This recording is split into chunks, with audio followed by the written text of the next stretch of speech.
தொட்டில்ல போட்டாலும் அழுவுறாங்க, கையில வச்சிருந்தாலும் அழுவுறாங்க, பேசிட்டு இருந்தாலும் அழுவுறாங்கன்னு சொல்லிட்டு, சரி எங்கேயாவது வெளியில கூட்டு போலாமேன்னு வாக்கிங்கா நடந்து போனோம். கடைசியில நாங்க வந்து போனதே வாக்கிங் தான். ஆனா, அது எப்படி கொண்டு போய் முடியும்னு எனக்கே தெரியல. சரி கொஞ்சம் நடந்து போனா இங்க பொம்மை கடைலாம் போட்டிருந்தது. அத வந்து பார்க்கலான்னு தான் போனோம். கடைசியில அன்னைக்கு கடையே இல்ல. பக்கத்துல ஏதாவது மால் இருக்கிறதால மாலுக்கு போயாச்சு. ட்ரெஸ் கூட அவங்களுக்கு சேஞ்ச் பண்ணல. அப்படியே கூட்டு போயிட்டோம்.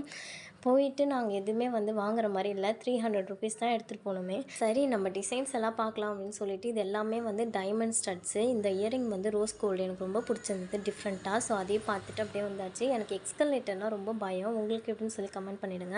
சரி வந்ததே வந்தோம். ஏதாவது ஒரு ட்ரெஸ் எடுக்கலாம் அப்படின்னு இன்ஃபேன்ட் செக்ஷனுக்கு போனா, எல்லாமே வந்து காஸ்ட்லியா இருக்கு. எல்லாமே பார்த்தீங்கன்னா 400 மேல தான் இருந்தது. அந்த அளவுக்கு ஆனா அந்த ட்ரெஸ்க்கு ஒர்த் இல்லன்னு தான் எனக்கு தோணுச்சு. சரி நம்ம லோக்கல்லே வாங்கிக்கலாம் அப்படின்னு சொல்லிட்டு சுத்தி மட்டும் பார்த்துட்டு, வர வழியில பானிபூரி வாங்கி திரும்பி நடந்து வீட்டுக்கு வந்தாச்சு. இந்த தூக்கத்த வீட்லயே தூங்கியிருந்தா நான் வீட்ல கொஞ்சம் ரெஸ்ட்டாவே எடுத்துப்போம் அப்படின்னு நினச்சேன். பட் ரிலாக்ஸா இருந்தது. டாட்டா பாய் பாய் பாய்.